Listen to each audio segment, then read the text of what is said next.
I'm going to try and explain the Buddhist concept of self, or something of it, using just a candle and a lighter.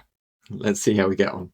So all I need then is these two things, this cheap lighter and one of these candles. People think of the Buddhist concept of self as quite complicated, and in some ways perhaps it is, but actually it can be quite simple, and I'm hoping it will be proved that today.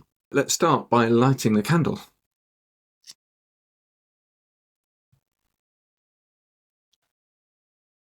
How hard can that be? Okay, so we have here the flame, and the flame is going to represent the self in this analogy. So don't go out, don't die, don't be extinguished just yet.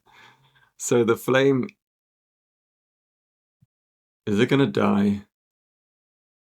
No, it's coming back. Okay, it's changing. So the flame represents the self, and you can see there's a flame, and you can see there is a self, and you can't say that the flame doesn't exist, and you can't say there is no self, and yet Buddhists will say there is no self, or there is a non-self, there is no flame, it's a non-flame. And now there's a reason why they might say this. So we can see the flame, we know it's there, but really what we're seeing is something which comes from the candle, right? So the wax is melting and heating up, and that heat is combining with the oxygen, and so we've got the fuel, we've got the oxygen, and we've got the temperature, and those three things combine to create the flame.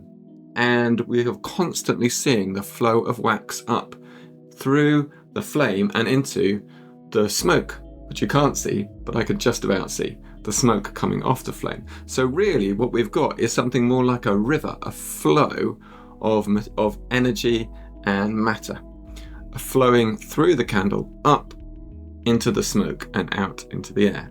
And that's happening constantly. And so there is no moment where you can say that's the flame, because actually the flame that was that flame has gone.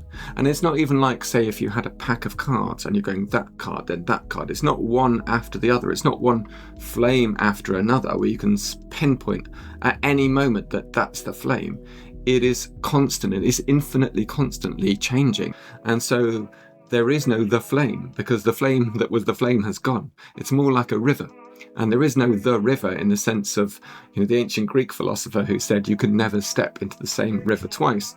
You can never burn yourself on the same flame twice. It's constantly changing and going. And it is not independent. It is codependent in the way it arises and originates. So you can't even say, well, where does the flame come from? Because it doesn't come from one thing or one event. It comes from a number of things and events coming together and creating, well, not even a moment, but a constant flow. Not even a constant flow of moments, but just a constant flow of happening. And so there is both a flame and there is no flame. All there is action and movement and co-arising. So Buddhists would say that while it seems that there is a self, this is an illusion. There is no real self, because there is nothing permanent. And that lack of permanence is fundamental to Buddhist philosophy. Realizing and knowing that everything is always changing, and that we shouldn't therefore get attached to anything. We shouldn't get attached to our sense of our own self or the selves of those around us whom we love, because they're not there from any moment to the next. They're constantly leaving. And of course, in traditional Buddhism, the idea is that once we realize that, we can achieve Nirvana. And Nirvana literally means the putting out, the extinguishing of the self. And at the moment we realize there is no self, we realize that all is nothing and all is change. And that frees us up from our constant grasping and attachment to keeping anything permanent. Because permanence, just like the self, is an illusion.